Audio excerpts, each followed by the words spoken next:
Okay, so we are going to go over ProModel today, going through a couple of small examples to get a better sense of how the software works and what are the components and so forth. To be able to start, I want you guys to read this small problem statement, and then we are going to go to ProModel and see how potentially we can develop the model and what are the components and so forth. Take a couple of minutes, read the problem statement. Take a note as well if you need to. Okay. Can someone tell me what is the information related to the arrival process? What information you have related to the arrival process? The customer comes to the shop one at a time, and the inter-arrival time is 10 minutes on average. Okay, so is the inter-arrival time random or fixed? Random. And what is the distribution of that random variable? Exponential. Exponential distributed, good. What is the information related to the service process, guys?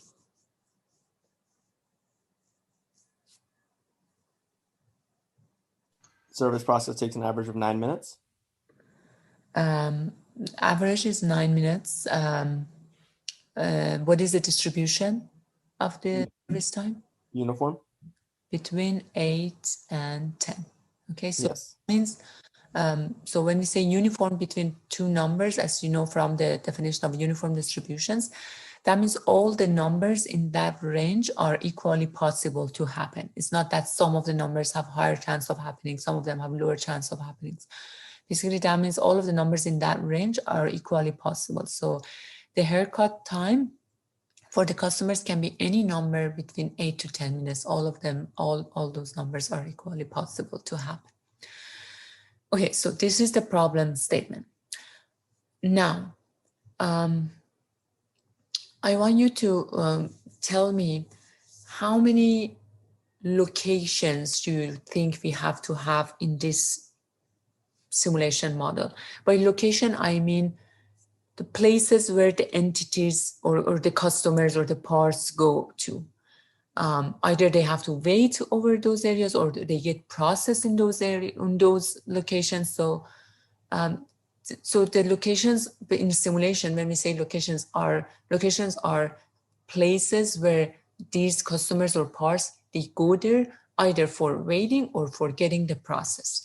When we want to develop, when we read the problem statement, when we want to develop the simulation model, we have to be able to correctly identify the locations that we want to have. How many locations do you think there are in this problem statement? 2. 1. The person who said 1, can you tell me what? 2. Okay, what are those 2 locations? The first location where the barber do the service, and the second location is the waiting area. Okay, there are 2 locations. When the customers enter, they go in, as you can read from problem statements, when the customers enter, customers wait in a waiting area. That's one location, the waiting area. And then they go, when it's their turn, they go to the barber to get the haircut. So 2 locations. One other thing that you guys have to also be able to recognize from the problem statement is also the order that the customer or parts go to in these locations. So when the customer, as you can, as I said, read the problem statement, when the customers comes in, the customers initially goes to the waiting area. That's the first location that the customer goes to, and then customer goes to the barber shop. So 2 location, first waiting area, and then second one is the haircut, is the barber. Okay, so the first thing I want you guys to recognize, obviously after the information related to arrival process and service process, when you extracted that, then finding the locations that you have to have in your simulation model. Some of those locations are explicitly given to you in the problem statement. You just need to read the problem statement carefully and find those locations. We will have also some examples that the locations may not be given to you explicitly in the problem statement, but we put them in the model just for the sake of being able to do the modeling. So we'll get to those. For now, you don't need to worry about them. So then first find out the location. Second, second thing that I want you guys to be able to do is to be able to find out those either customers or parts, those things that come to your system or to your model to get processed. We call the general term that we are going to use for them, and I have used it many times already, is entities. So instead of just saying customers or parts or calls or things like that, I would say entity. By entity, I mean the object, which can be a customer, a call, a part, anything that comes to a system to get processed and then finally leaves. So the next thing that you guys need to do after finding the location is to find out what are the entities in your system that are going to come to your system and get processed and leave. And then how many different types of entities you have. So before we get to the types part, in this system, what do you think is your entity? Customer? Customer. Yeah, the customers are your entities. So they come to the system, they get processed, and then they leave. So you basically have one customer type. That's the customer. Sorry, you have one entity type. That's the customers. Sometimes in the system, we will definitely have a lot of these models that you have more than one entity types in your system. For example, I may tell you in a barber shop,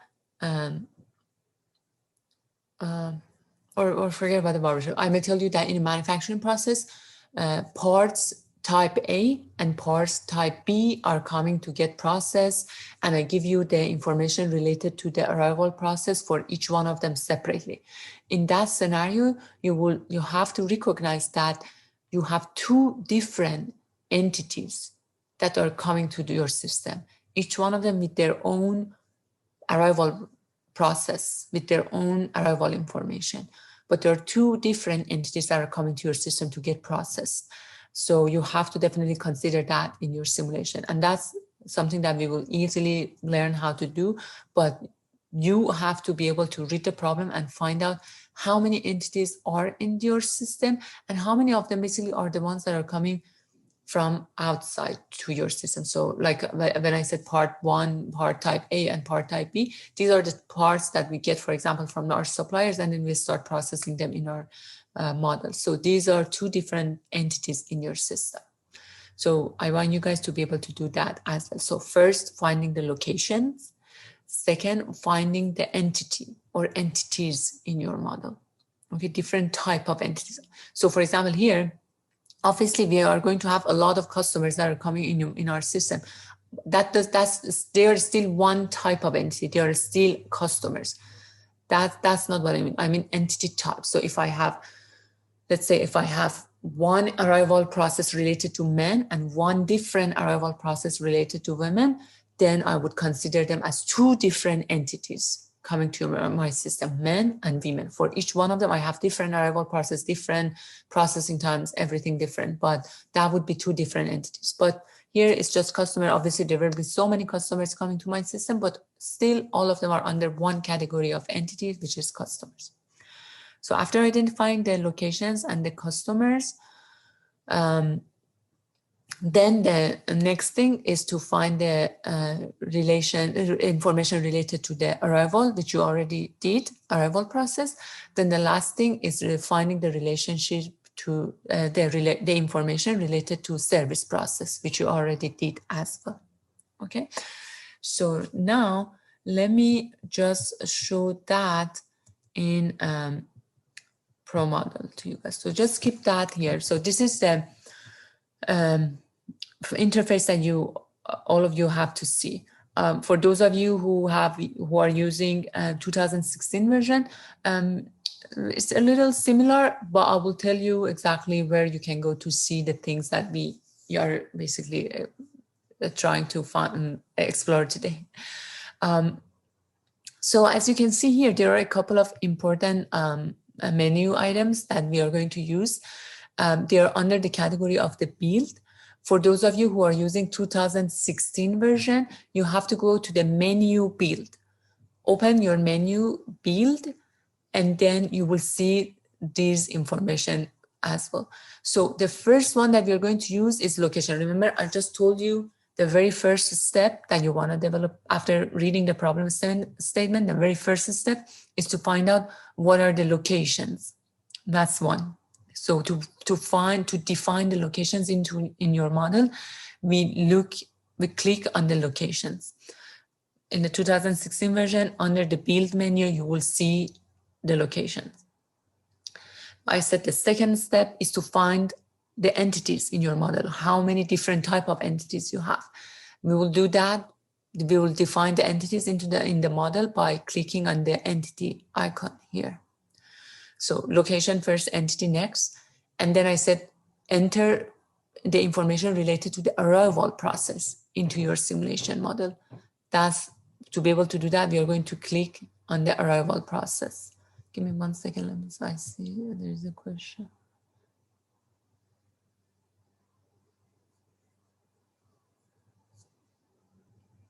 Christopher says, is anyone else has problem with their ProModel? What is your problem here, Christopher?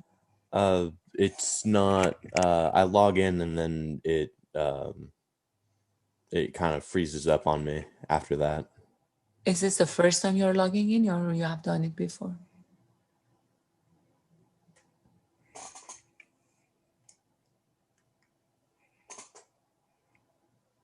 Is this the first time you're logging in? No, ma'am. It was working fine last week. Log off, come out of ProModel completely, log in again, see how that works.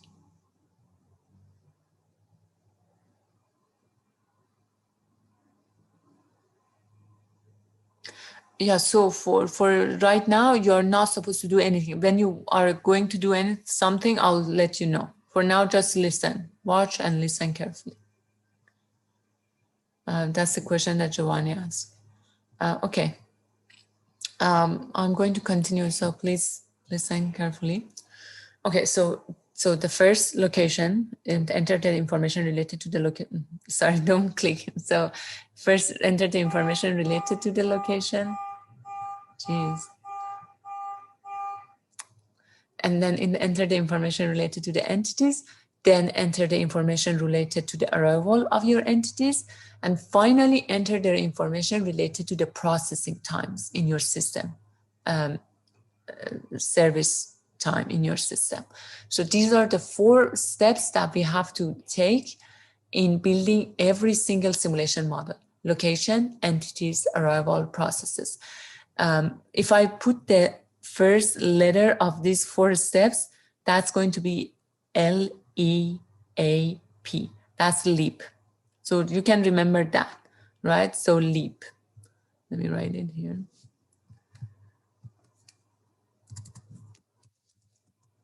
So you can remember this word, leap.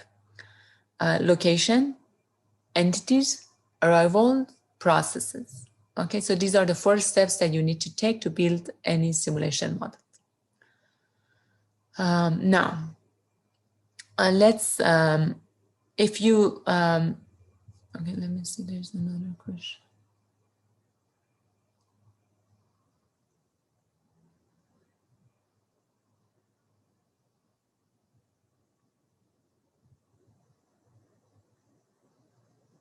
Okay. I think there is an issue related to the audio, but yeah, so just remember the word leap, the 4 steps that we need to do to take in building any model: location, entities, arrival, processes. Okay, now when you click on the location, this is what we see. Okay, here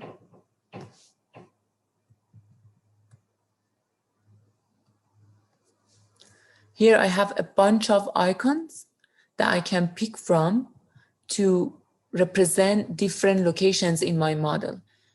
It doesn't matter which icon you pick. It doesn't. Any icon is fine. So to be able to, so we'll see exactly how we are going to do it. So that's where we can pick the icons to represent the locations. Then if you click on the entities, similar scenario as well. You can pick any icon to show the entities in your model. So these are the icons that we will just use to build a simulation model. And those are the ones that we see when we run the simulation model and we see the animation. That's how we see it. But which icon we are using and so forth does not change our simulation model at all. Okay. So when you click on the entities, we see a scenario, an interface like this where we can define the entities. And then when you click on the arrival, here we can identify the information related to the arrival process, all of the things we learned in previous session related to arrival rate and inter-arrival times and so forth. We are going to define all of that information here. And then in processes, we are going to use this screen to identify all the information related to the processes. And by that, I mean, how long does it take to process the entities on each one of the operations? And also, what is the order of these operations? When an entity comes to the system, which operation is done first, which one is done next, and which one is the third and fourth and fifth one, and so forth. We are going to define the order of these operations and also how long would it take to perform each one of the operations at this screen. Okay, so that's why I said just make sure you guys know exactly where they are. Location, entities, arrivals, processes. We are going to use this for in every session like 20 times. Okay. Now, I want you guys to start building a new model. So what I do is I go to new, click on the file here on the file, and then new. Then a new model is going to basically open for you guys. So basically every time you click on any one of these location or entities or arrivals, basically a new model opens for you guys. If that's not the case, like the one I had initially when there was nothing here. So if let's say it's something like this, you can always go to file, on the layout, and then click on the new model and then the location, and then a new model opens up for you. So this is a blank model basically. And then we are going to save this model. However, before we do the save, I want you guys to use this structure that I'm telling you in saving your models. The reason is that I want you guys to know exactly where you are saving your models, because every week we are going to use some of the models that we built in previous week and we are going to build on those. So I want you guys to be able to access your models extremely fast. Okay, so the things like, I don't know where is my model, I cannot open my model, I don't have access to my previous model, blah, blah, none of them is going to be accepted. So to be able to save the model, obviously click on the save button. And then I want you guys to go wherever you want to save your model. First, create a folder for our class this semester. So let's call it, if you already have it, you have that folder for your class, you're fine. If not, I'm going to call it IME 4290 Spring 2021. Okay, so that's the folder for our class today, this semester. Professor? Yeah. My save button is grayed out. Is there another way to save it? Like I see it, but it's grayed out. Like I can't click it. Do you have a new model open? Yeah, I hit the locations thing. Or do you have to like type something? Whenever you start a model, it will you can save. But right now, because we haven't started, you can't save anything because it's empty. I see. Okay. No, I mean, even if you haven't put anything in it, you should, like, I have, like here, for example, I haven't been. If you click file and then save, it'll work. Yeah, okay. Like for us, Professor, when it's empty, we can't press on save button. But when you insert anything, you can save.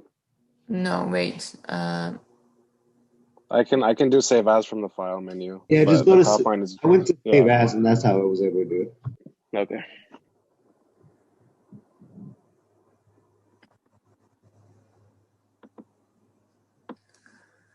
Can someone who couldn't save initially share your screen? Because I use the same software as yours. How come I can save and you cannot? Can someone share their screen? Someone who couldn't save? I'm on my phone right now. I'm using my my laptop for ProModel, so I can't share. Actually, it worked for me. So I can share really quick. I can show it. Yeah, Okay, so- like mine looks like right how you see it right now. It's just grayed out at the top. Yeah. But I can save it from the file one. Okay.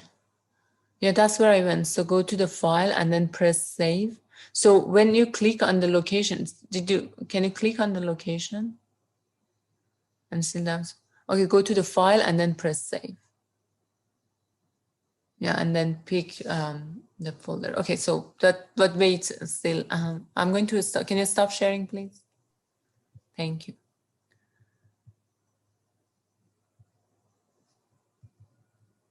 Okay, so we went to the file and then save, and what happened? Wait. And then I said create a new folder for IME 4290 Spring 2021, and then inside this folder create another folder for each week. So right now we are in week 2, so create a folder for week 2 and go inside this folder, and then we are going to name your models. So it's very, very, very, very important that you guys save the models of each week inside the folder for that week, because as I told you, like maybe in week 4 I tell you go open the folder for week 2, open this model, we are going to build on that one. It's important for you guys to know exactly where you have saved those models to be able to reach out to them. I will ask you guys to share your folders, to share your screen, so I see the structure of your folders as we go throughout the class. So you will lose point if you have not used the same structure, okay? This is how you have to save your models in this class. Okay, so this is the folder for week 2. That's where we are in this week. And I want you guys to name your model as week 2 dash barber shop.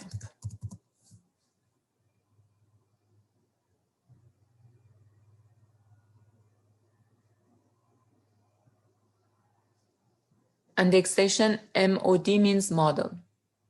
That's the extension for all the ProModel files.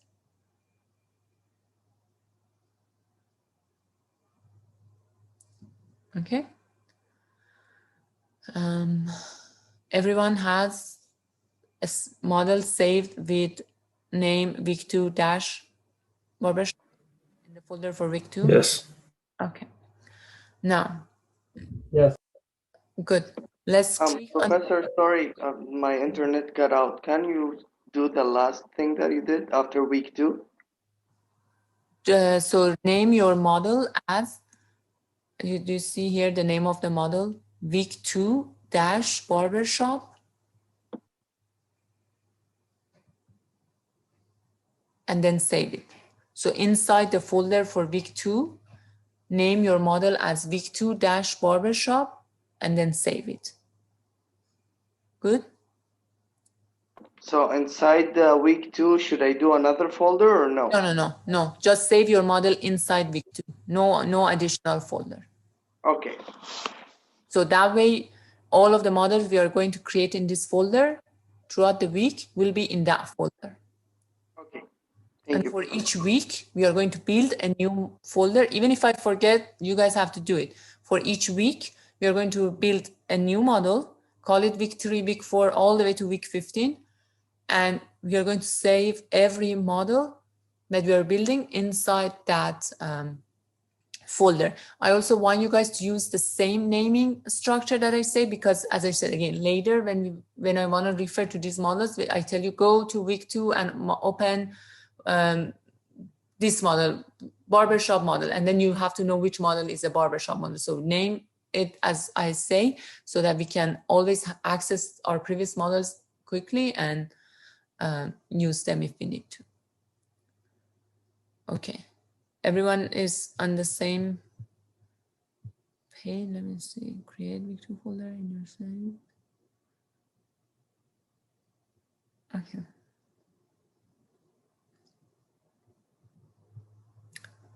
Christopher, for now, just listen, and then I'll post a video for the class. Christopher says he still cannot access the ProModel. So for now, listen to what we are going to go through, and then I'll post the video of the class afterward, and then watch the video again and follow every step so that you're comfortable for the next session. Yes, ma'am. Okay. This then, okay, so this is where we are. Now, so we want to develop this barbershop model that we just talked about. So what is the very first step we need to do? Know how many locations we have. Yeah, exactly. Lead. First letter, locations. So click on the locations if you have not already. And here we are going to basically use any one of these icons to create the locations. I want you, not that I want you, okay, so I'm going to use this icon here. You can use anything, but it doesn't matter. The way to create a location is that you click on the icon and then you click on the layout here. So click and then click again. So this icon is created for you here. So click on any icon you want here and then click on your layout. And this, you see the icon. Also, you see a row is created here for you automatically. This is where we see the list of all of our locations. So here is, and then a name is given to it, but we don't want those automatic names. We have to be able, we want to change them so that later when the model is complex and there are so many locations, we know exactly what represents what. So here, I want this first location to represent the waiting area.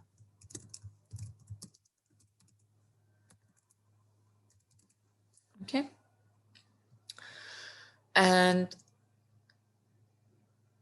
here, there are a bunch of information related to this location that we can define.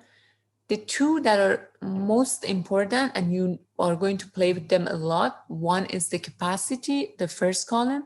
Second one is the units. The capacity by default is always 1. For some of the location, the default is different, so I'll show you later. But for most of the locations, the capacity is 1. What is capacity? Capacity means how many entities that location can hold or process at the same time. Okay. And here, let's assume, here the default is 1, but let's assume this location and this waiting area can hold, there's no limit on how many people this waiting area can hold. So we can change it to infinity. Inf represents infinity. Okay. So we can change it to infinity. So that means there's no limit on how many entities can wait in the waiting area. Good. Then this column units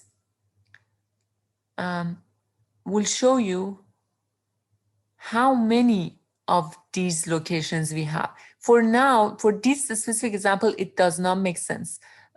Let's keep this at 1. I'll talk about it more when we get to the barber. Okay, so now we are good for the waiting area. Do not change anything else. I'll explain later what each one of them means. For now, the only thing you want to know is that capacity. Capacity means how many entities can be held and can be processed at the same time at that location. So here we assume that waiting area can hold as many people as possible. So I define the capacity to be infinity. Now I want to define another location to represent the barber. So pick anything you want.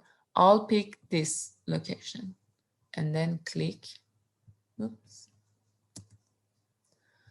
This location is small, so you can increase it, the size, if you want to. You can move it. And you see a second row is created here. The automatic name is worker, but I want to change it to barber. Okay. Now, each barber can cut the hair of one person at a time, right? So the capacity of the barber is for sure 1, because the barber cannot do the haircut on 3 people at the same time. Cannot process multiple entities at the same time. So the capacity of the barber is 1 because this barber can process 1 entity at a time. And what is the unit? Unit shows how many of these locations we have. So I have 1 barber. We said in the problem statement, there's only 1 barber in this shop. I have only 1 barber. So the unit is going to be 1.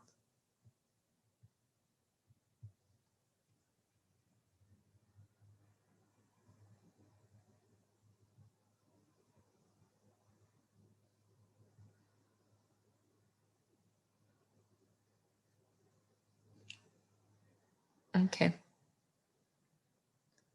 So the unit shows a number of the location that we have. So if I had 2 barbers working in parallel and the customers can go to any one of these barbers to get the haircut, I would change the unit to 2.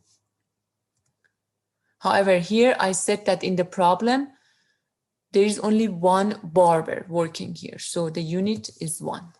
Okay. So that's what unit shows. How many of this location we have? If there's only 1, leave it as 1. If there's more than 1, change it. I know my voice is breaking up, guys, and I'm sorry for that, but could you get the gist of what I was saying in terms of locations, what unit means and what capacity means? Yes. Okay. Professor, one question. Yeah. Is the unit only, do you change the unit number only when they're in parallel? Yeah, so good question. Yes, the units shows number of locations that are working in parallel. If I had 2, 3 barbers and the customers when they come can go to each one of them, get the service and just leave, that would be 3. Okay, thank you. Sure. In an ATM, if you have 3 ATM machines and the customers can go to any one of them, get the service and leave, then the number of ATM machines that you have will be the number of units. Okay. One more thing I want you guys to do is that as a best practice in modeling for the homework, for the exam, for your future jobs, everything, it's good to also put the name of these locations under each one of them, because as I said later, when your model is complex, it's just hard to know what location, what icon represents what to build the rest of the model. So let's just use this practice, best practice, and do it in all of the models that you are developing for sure in this class. So what I want to do next is to put the label of each location underneath so that I know exactly which one represents what. To be able to do that, first, do you see new here at the top? Uncheck that. That's important. Uncheck. Then click on the locations that you want. So let's say here, I want to put the label of the waiting area. So click on that location on the top. Then here at the bottom, you see text. Click on text and then click under the waiting area.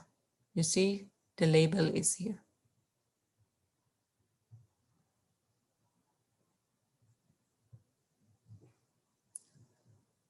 For the barber, again, make sure it's unchecked. Click on the barber. Click on the text. Click on the barber again. And you see the barber. It's very important that you uncheck this. If I forget to uncheck, it's you see right now, it's check. I forget to uncheck. and then I click on text, and then click here, it creates a new location for me. You see, a new row is added here. It creates a new location for me, which is wrong. I don't want that. So if something like that happens, you can always right click on the row and say delete record. Okay, so if you created a row by accident, by mistake, you can always right click and then delete record. And then say, okay to delete, yeah. And it removes the icon, the row, everything. For 2016 version, I believe you have to go to click, pick the row and then go to edit menu. And then I believe over there, or even right click, maybe you'll be able to do it. Or the edit menu has the delete row for sure. Everyone is good so far. So make sure to save, guys. Save everything we have done so far. Everyone is good so far? Everyone is with me? Yes. Professor, Yeah. how did you create the first icon, the waiting area? I chose this icon, but you can choose any Okay. icon. It doesn't matter. I just happen to choose this. Okay, thank you. Sure. Okay, Yeah, Professor. go ahead. How did you put the name Barber on the bottom of the... Okay, so to be able to put the label of each one of the locations, we need to do these things. First, uncheck new. Then choose the barber or any location that you want to put the name on. Pick the barber. Then click on the text. And then click on the barber. And then you see the label is created. Did it work? Yes, thank you. Sure. Any other question, guys? Okay. So we created the locations, the first step. What was the second step? Leap. Remember the word leap? Location is done. The first letter is done. What is the second step? Entity. Leap. Entities. So let's go to entities. Click the entities. Again, pick any icon that you want for your entities. Here I'm picking this icon. It doesn't matter. Just click on the icon. It automatically is created here for you. You don't need to click on the layout again. Just click on any icon that you want. That icon will be used as your entities.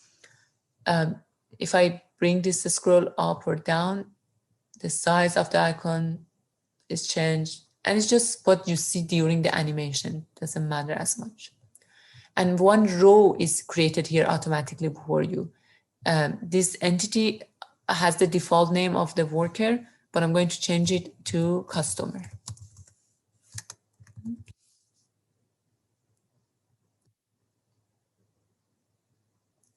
Do not change anything else. This speed shows the speed during the animation. We are not going to change it or do anything with it. Do not change it. Just change the name of the entity to customer and that's it. So for the entities, you just need to click on one of these icons. You don't need to click on the layout again. Just click on the icon. It will be shown here. A row is created automatically for you here and you're good.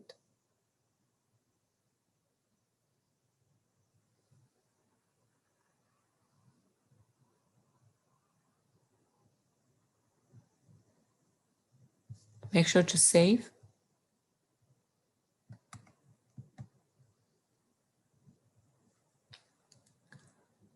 Everyone is good? What is the third step? Arrivals. Arrivals, leap. We did the location, we did the entities, and then arrivals. Click on the arrivals. Okay, Here you see the layout, you see both locations, and here you see entities, you see the list of all the entities you have. Okay, now I want to identify the arrival process, how fast the entities come to your system. There are two ways to do that. I'll tell you the, I would say, easy one. No, let's do the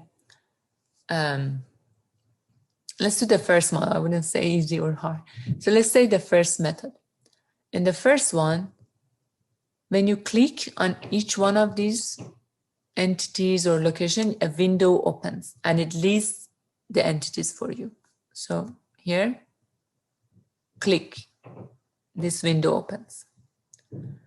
Here I just have one entity, you see the list, but if you have multiple entities, you see all of them. So pick your entity, customer.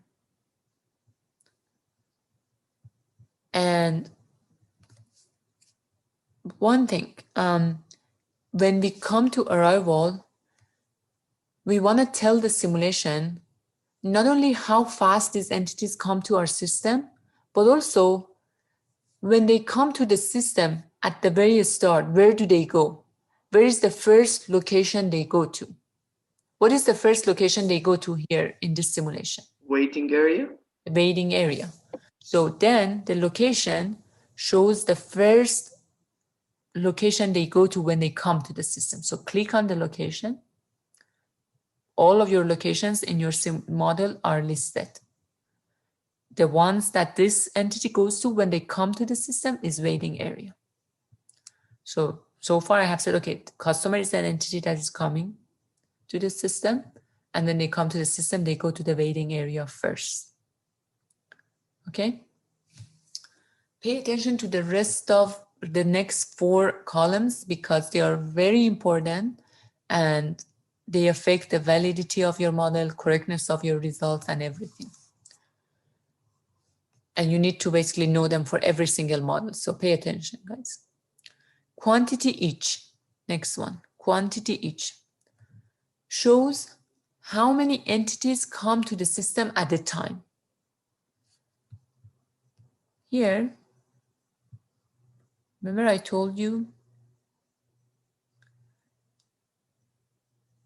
in a barber shop, customer waits in a waiting area after the arrivals. So maybe one other piece of information that I should have given to you here is that customers come to the waiting area one by one. Okay, so when you have that information, when the customers come to the system one by one, then quantity each is 1. If you are modeling a manufacturing process and parts that are your entities come to the system in batches of 10, that means in every arrival, 10 parts, 10 entities come together, that would be 10. Okay, so quantity each shows how many entities come to your system together at each arrival.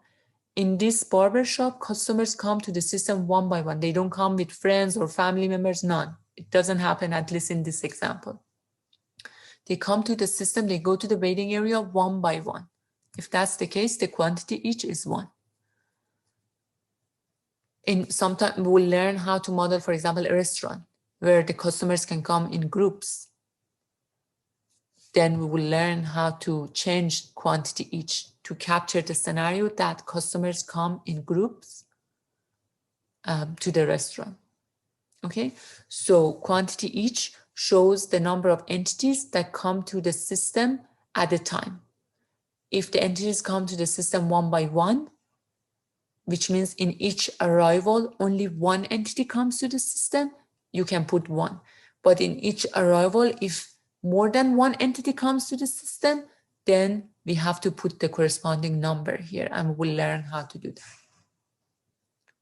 So quantity each 1 for this example. First time shows basically the entities can come to the system from the start of the simulation. And this is pretty much always 0 for our models. To be able to change that, click on first time, this window opens. And then here in the time, put 0.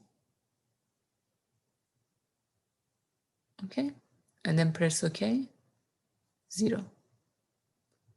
So first time tells you that the entities can come to the system from time 0, from the very start of the simulation potentially. We may later want to develop models when some entities come to the system maybe 2 hours after the start of the simulation. We can play with this column here. Maybe we want to develop, I don't know, a manufacturing process. Some parts are available at the start of the simulation. Some parts come 2-3 hours after the start of the simulation. Here you have the option to play with those, to identify which entities are there from the start of the simulation, which entities will come later on, after a couple of hours or minutes or whatever from the start of the simulation. So to change first time, always click and then change here, then press OK.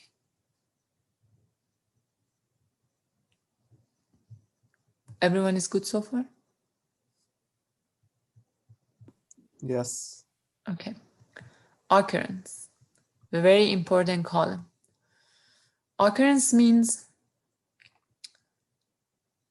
how many, as you run your simulation, how many customers are allowed to come to your system over time. If I put infinity, INF, that means for as long as you run the simulation, the customers can come to your system. The simulation behind the scene will generate customers and bring and send them to your system for as long as you run the simulation. However, if I model, let's say, a university cafeteria, when there is only 100 students, and when I want to see how long does it take to process them. So I have overall 100 students. They come to the system maybe one by one, but I want to run the simulation till 100 entities are generated and they come to the system, and then I want to stop the simulation. I don't need to run it anymore because I don't have any more customer or student to come to the system. So in that scenario, I put 100 for occurrence because I want to run the simulation till 100 entities are created and have come to my system, and then I want to stop. But if that's not the case, if I want to be able to run the simulation and let the entities to come to my model for as long as I run the simulation, I put infinity, meaning there's no limit on how many entities can come to the system for as long as we run the simulation. If you need to run the model for 10,000 hours, no worries, run it. Still, the simulation behind the scene will generate these entities and they will come to the system for as long as you run the simulation. Sometimes in manufacturing processes, you want to process, I don't know, 200 parts. Okay, in that scenario, you just say 200. So as long as 200 parts come to your system, then you're done. Okay.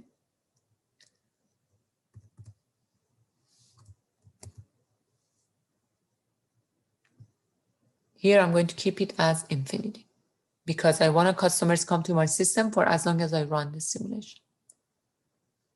And the most important one, frequency. Frequency is actually the one that shows how frequent they come to the system. So that's the one that holds inter-arrival time, guys. Inter-arrival time, not arrival rate, inter-arrival time. So if the problem gave you arrival rate, you have to transform it to inter-arrival time and then put it here. So here, what is the inter-arrival time?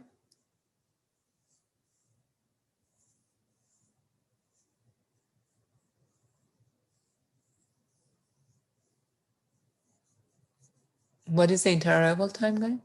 10 minutes. 10 minutes. Exactly. Customers arrive to the shop one at a time. Listen to this. Customers arrive to the shop. Here, that's what I was looking for at the time. Customers arrive to the shop one at a time. Which piece of information is this?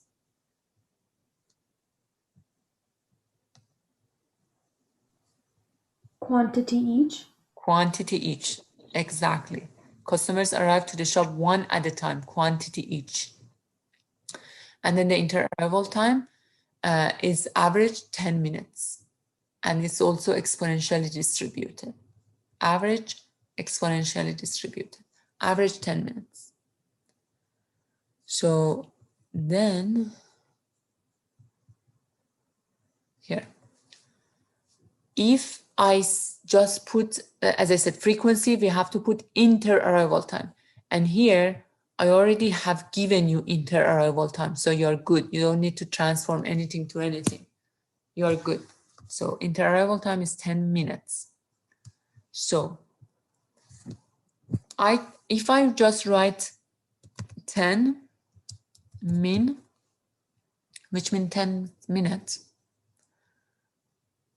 this will be considered as fixed. Okay? If it's a fixed inter-arrival time, you can write it like this. If it's minute, put minute. If it's hour, put hour. If it's second, put second. So here I put 10 minutes.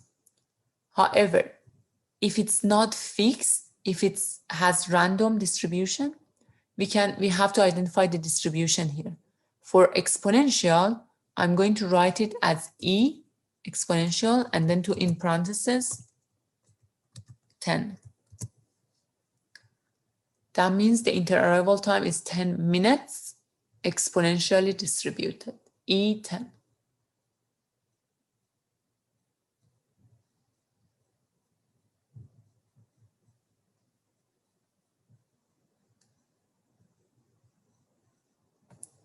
Okay, everyone is good? Yes. Okay, let me also mention here a couple of things. So for exponential distribution, we are going to use E. And then inside, we put average, inter-arrival time, whatever it is. So E is the notation for exponential. But it can be any distribution, right? If it's normal distribution, if I tell you, for example, inter-arrival time is 10 minutes on average, normally distributed, blah, blah. So for normal distribution, you're going to use letter N. And then here you put, the first thing is mean. You put average first. And then you put standard deviation next. Okay. Mean and then standard deviation. So pay attention to this one. In statistics, we always put mean and variance, but here is mean and standard deviation.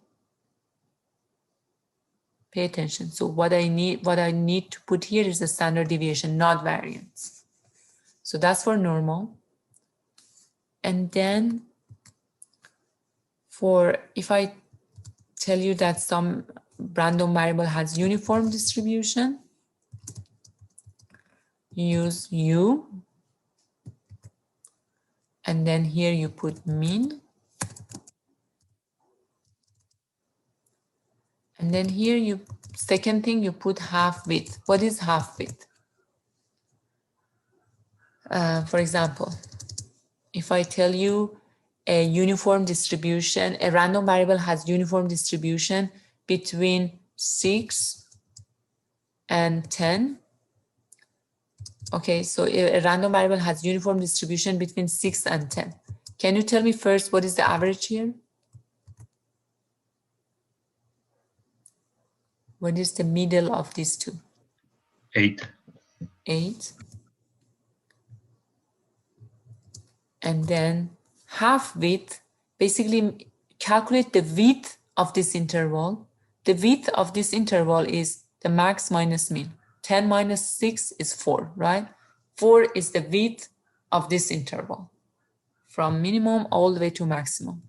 And then half of it is 2. That's it. half width. So basically this tells you average is 8, and you go 2 units above, you get to the maximum. You go 2 units below, you get to the minimum. That's what it is.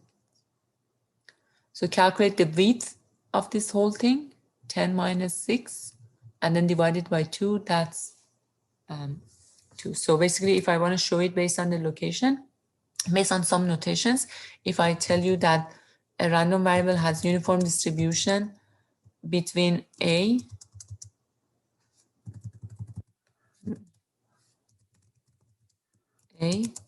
and B, then average or mean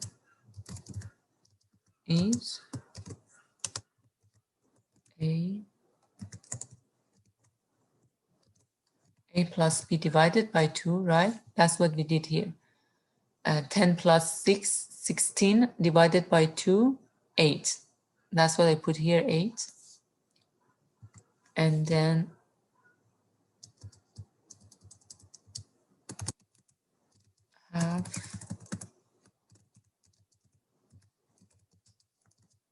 half width is B minus A divided by 2.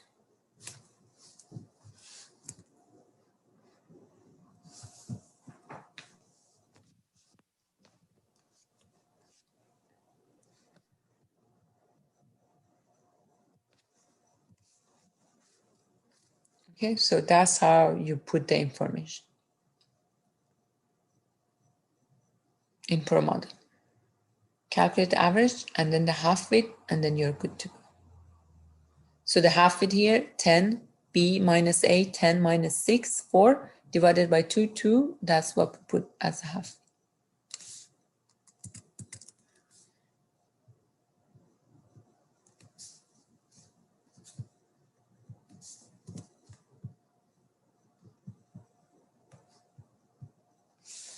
And then one more information that we use a lot is triangular.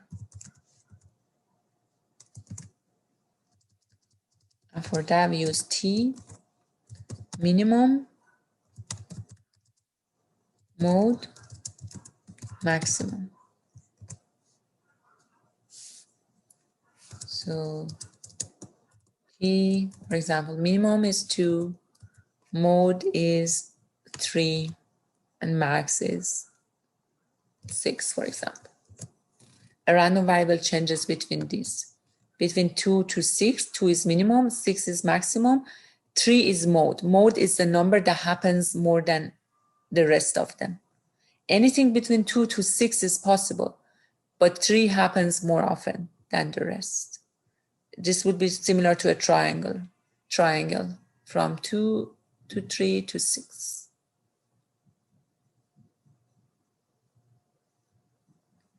Okay, so we use these 4 distributions more, like you can use every distribution, but these are the ones that we use in our examples more than the rest. Exponential, normal, uniform, triangular. You have to learn how to write them in the ProModel. These basically notations that I wrote here for you guys. This is how we put them in ProModel.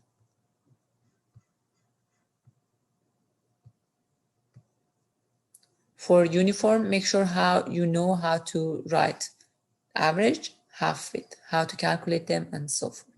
Okay. Make sure, okay, you take the note, and then let's go back here. Okay, we are good. So we identified the location, entities, arrivals. And then what is the last step? Processing. Processes, leap, location, entities, arrivals, now processing. Let's go to the processing. So for the processing, I have, okay guys, before we do that, for the arrival, remember I told you there is another method to do it. It's very quick. Let's do that. So I want you guys to right click here and just delete everything. Delete it because we want to do it using another method. So just right click on your row and just say delete. Okay. Now, here from the entity list, pick the entity that you want.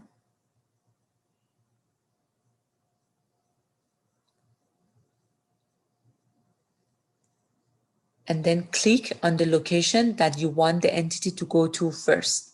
So I pick the entity and then click on the waiting area.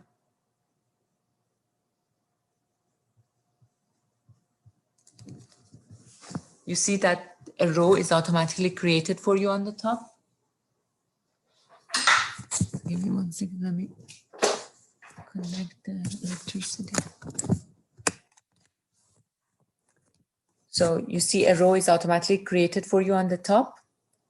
Customers go to the waiting area one at a time from the start of the simulation for as long as we run the simulation. So these are all default values. If some of them are not correct, feel free to change them, but these are the default values that are created. And then finally, frequency. Frequency is not 1, is E10 in this model, and that just changed that one. Okay. So either click on each one of these and put the numbers or value yourself, or pick the entity, click on the first location that they go to, and this row is automatically created for you. This is just a little faster, but you pick any one of them that you like. That's fine. Make sure to save, guys, before we proceed further. And I also want to mention, first of all, is everyone okay so far? Good? Yes. Okay. Let me see. Okay. One more thing I want to mention before we go to the processing. Remember here, as you can see here, I wrote the unit of time, minute. The unit of time in the simulation model is something that we can identify in ProModel. If you go to File, Info, go to the file, click on the info. This window opens. For those of you who use 2016 version, I believe you have to go to the build menu, and then at the bottom, there is something, I think, general information. You have to click on that. That brings up this window. If you cannot find it, let me know, and then I can ask you to share the screen and I can show you where to find that.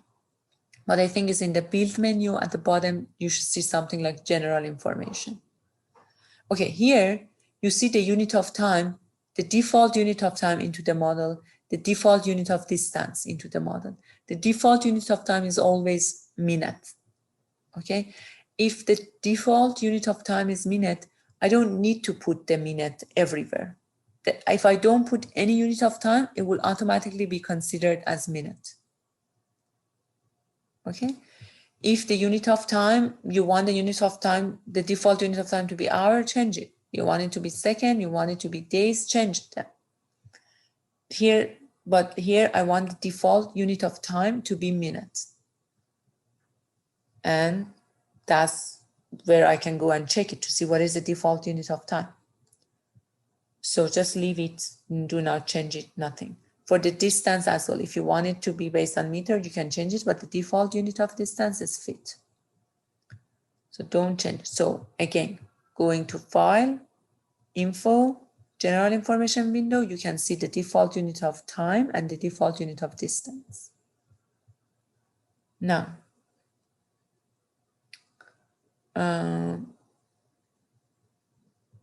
okay, here I said, since the default unit of time is minute, I don't need to write minute. If I don't put any unit of time, this will be considered as 10 minutes, exponentially distributed. Good. Make sure to save, guys. before we proceed. Now let's go to the processes, next step. For the processes also, we are going to learn to do it in two different ways. So in the processes, remember we said we want to tell the simulation that, okay, after the entity came to the system, where does it go next? And then how long would it take to get processed on each one of these locations? So here, the entity that comes to the system, so let's click on the entity. Customer is our entity. Where is it right now? At the start, where is it right now? It's at the waiting area, right? That's all we know. The customer has come to the waiting area, so the entity is there. And then don't put anything for operation. And then on the output side, what happens next on the routing side? So where does the entity should be, where should the entity be routed to? The barber. Yeah. So the entity then goes to the customer. Oops, sorry, not good. Yeah. Sorry, the entity goes to the barber. Yeah. When you click on the output, you pick the entity again, and then the destination is where the entity is going to. The entity is going to barber.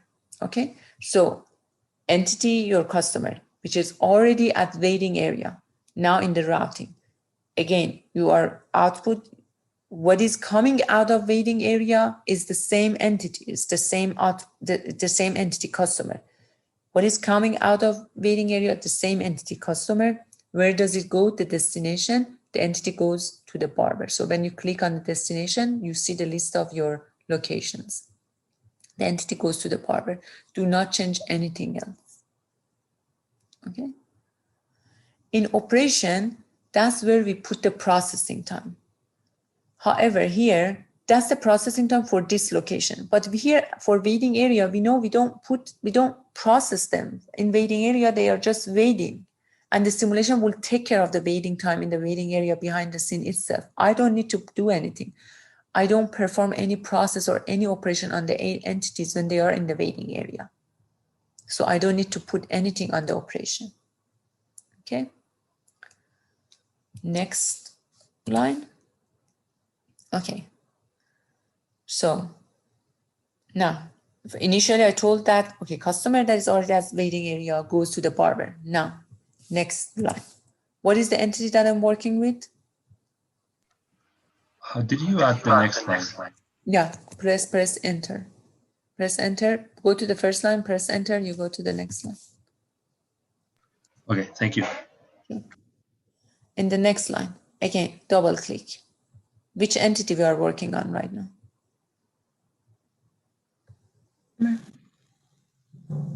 Still customer, right?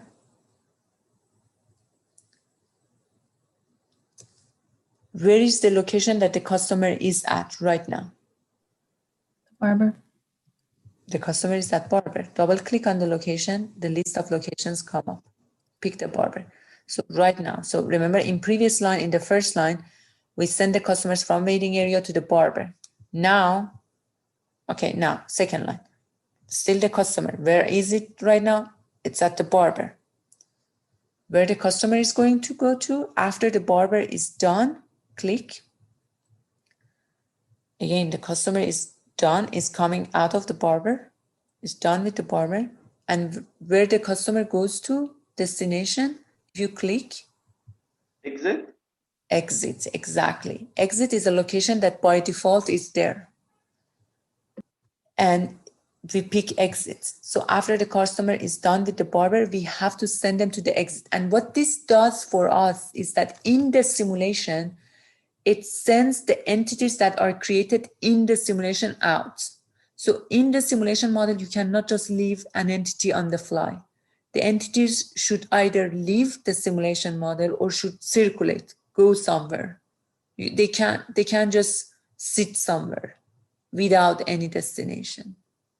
So if the entity is done with the barber, they're good. If they're done, then we want to send them out. So they just leave the simulation model, exit. And when they go to the exit in the simulation model, which is like a virtual exit, that's when we know they are actually are done. They are out of the system. So we can start calculating calculate some statistics for them at that point. So this exit that we put here is basically the exit the exit that we need to put to tell the simulation that this entity is done, send it out of the simulation world. This virtual entity is not in the model anymore. It's done out. Okay, what is left here? The service time, right? Exactly, the processing time with the barber. Remember, for the operation, here I said we put the processing time at the location. So with the barber, obviously they have some processing time. We said the time with the barber is 8 to 10 minutes. 8 to 10 minutes uniformly distributed. Mm-hmm. How do we write that? Before we get to writing that, the processing time, always we need to put a keyword, and that keyword is wait. If I want to show, okay, this is processing time, I always say wait. That's the keyword. We always have to put that. That's how ProModel works. Wait means wait, hold the entity at this location for this amount of time that I'm going to write down. Okay, that's what wait keyword tells the ProModel. So this is a processing time. Entity is going to wait with the barber for this amount of time. So I'm going to put the keyword wait. And then I want to put the processing time, which is uniform between 8 to 10. Can someone tell me how to, should I write that? U9, 1. What is the first thing we put for uniform? U 9, 1. Average, which is 10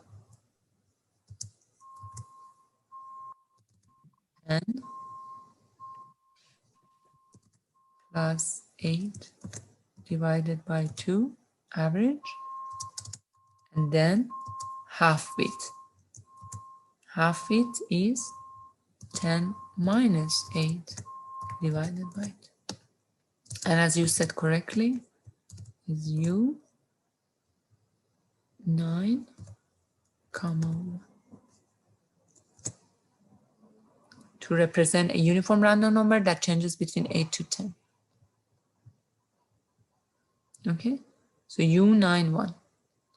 So here I say wait, U9, 1. Oops. This. Do I need to write minutes?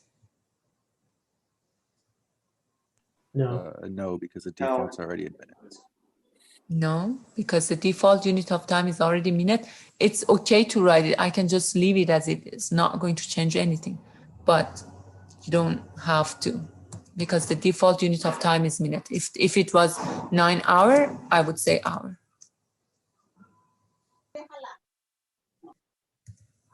Professor, does the distribution, the symbol have to be capitalized, or is it No. case sensitive? Okay. Good question. No, they are not.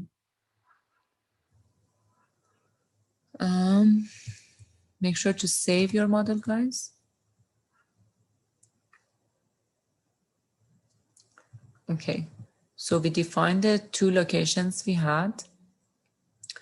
We defined capacity of each one of them, how many entities they can hold at any point of time. How many of them are there in our simulation model? We define our entity. We define the arrival process. We define then the service process. Where do the entities go to? And then how long does it take to get processed at each one of them? Do not forget the exit. Make sure to save. And then we can run our simulation. But before we do that, let's go to simulation options.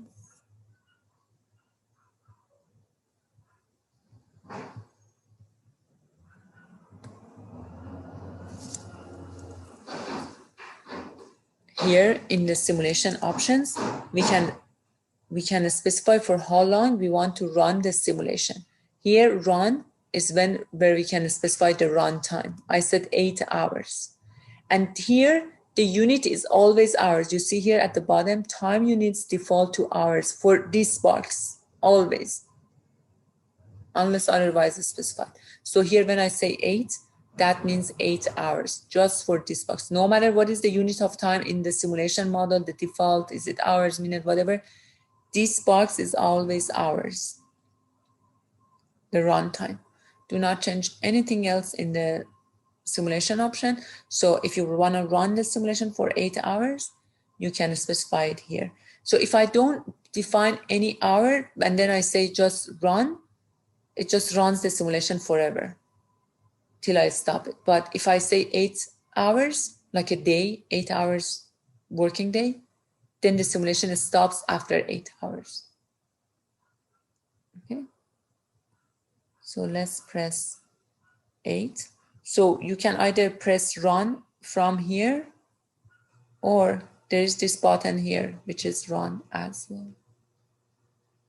And for 2016 version, you see similar icons in the menu, in the toolbar at the top. So when I run the simulation, okay, do you want to see the results? I say no, because I just want to show you a couple of things. So when I run the simulation, I can play with this bar at the bottom to slow it down. So let's say if I bring it here, you see here it shows the simulation time. It's already 5 hours, 6 hours, and then this is the animation basically. I can find. It's so fast that it just ends. And I say one more time, no. And then one more thing I want to show you guys is that you see here animation. It already shows the animation, and that because of that, it takes a lot more time. But for small models, it's fine. But if your model is big, it's better to turn off the animation so that your model just runs fast, especially in the exam or in the homework and things. If your model is big and it takes a lot of time to run, it's better to turn off the animation so that your model can run fast. To turn off the animation, just click on it, and your model just runs a lot faster than it would otherwise. Okay. Anyway, here you see the simulation has run for 8 hours.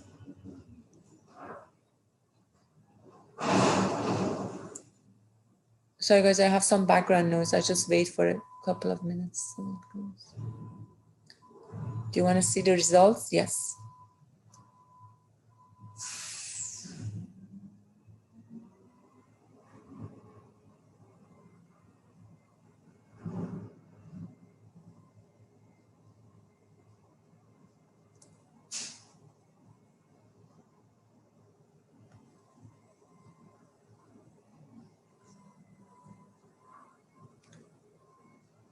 Do you guys see similar numbers? So total exit, that means in these 8 hours of simulation, 47 customers got their haircut and left the system. They exited the system. Do you guys see similar? Do you guys get similar numbers? Yes. Yes. Yes. Yes. Right. And here in this box in the middle scoreboard, I can see some other times as well. Average time in system. Can someone tell me what does it mean? From entering all the way to exiting. From the entering all the way to exiting in the system. It includes the time they are waiting in the waiting area and the time they spend with the barber. All of that is about half an hour, average. Time in operation. Can someone tell me what does this mean? Time spent to getting their haircut or with the barber.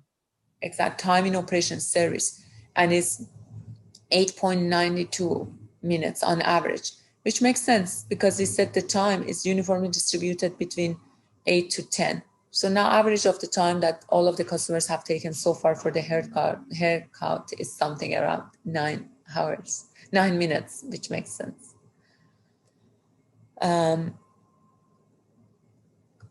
here also we see that for the customer,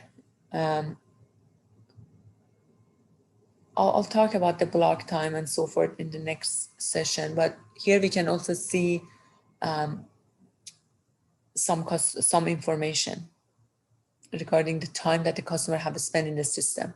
So the 27% in operation means that of the time that the customer has spent in the system, out of these 32 minutes time, only 27% of them has been a time in operation in the service time. The rest was just waiting or being blocked and so forth. I'll talk about what block time means in next session. And here for the barber too, you can see barber has been in operation 89% of the time. And the barber has been idle 10%. So this is a good utilization, I would say, for the barber. So barber has been working, has been in operation 89% of the time. And if you go on this table menu, here also there's a bunch of things that we are going to pretty much use all of them. Click on the entity summary. A new table opens. So this one gives you information related to entity summary, customer, entity. Total exit 48, 7 of them. Time in system from the point they entered to the point that they exit, 30 minutes. Time in operation, about 9 minutes. You also need a block time that does not, here. Here at the bottom, you see there's a scroll. If you also move the scroll, you see the block time here, which is the block time I'll explain next session. Block time is very similar to the waiting time, but actually, let me mention what block time basically means here. So when you are in the line and to go to the barber, you are in the line. All of that is considered as your waiting time till you become the first person in the line. As soon as you are the first person in the line, you haven't gone to the barber yet, but you are the first person in the line, then that would be considered as your block time. Basically means you are the first person in the line. You can go to the barber, but you're already blocked by the person who is with the barber already. So that is considered as your block time. So basically block time is pretty much waiting time. It's waiting time in the line before you go to the barber. However, it's waiting time when you are the first person in the line. If you are the second person, third person, 10th person, or whoever in the line, that would count as your waiting time. Okay.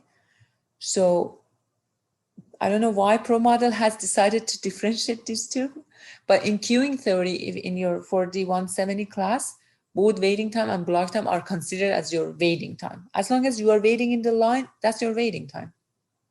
But here in ProModel, when you are the first person in the line, is considered as your block time. When you are the second person, third person, 10th person, 20th person in the line, that's considered as your waiting time. So here the customer, basically, we haven't had many customers waiting in the waiting area. Most of the times we have had just one person waiting, and that person has been blocked by the customer that is already with the barber for about 20 minutes before the customer can go to the barber. So that's basically what this block time means here.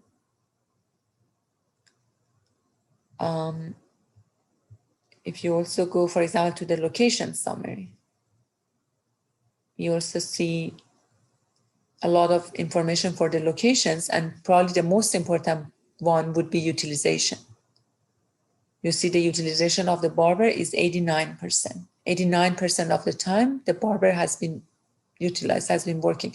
This is good, especially in manufacturing processes. Most of the times we want to know utilizations of the machines. That's where we are going to find that information. Those machines obviously are locations in the system. So that's why to see the information related to the machines, I go to the location summary. to see information related to the customer, I go to the entity summary. So I go to the location summary, and then I go for each one of the locations. I look at the utilizations and so forth. For the waiting area, because it has capacity of infinity, basically your utilization doesn't mean anything. Like it has infinite capacity. Everyone can go to wait in the waiting area. So utilization is meaningless. That's why it's 0. But for the barber, you can see the utilization. I'll go over the other columns in in other models. So we'll basically with other models, we learn every single items here, everything in the menu. We will learn everything, what these numbers mean, how to interpret them, and so forth. And these are also extremely important because you can develop the most complex model in the world, but if you don't know how to get the numbers, what do they mean, where to go to find what, that doesn't value much. Okay, so it's important for you guys to know where to go to get some of these outputs, because those are the ones that you need to report and then use them in your decision making.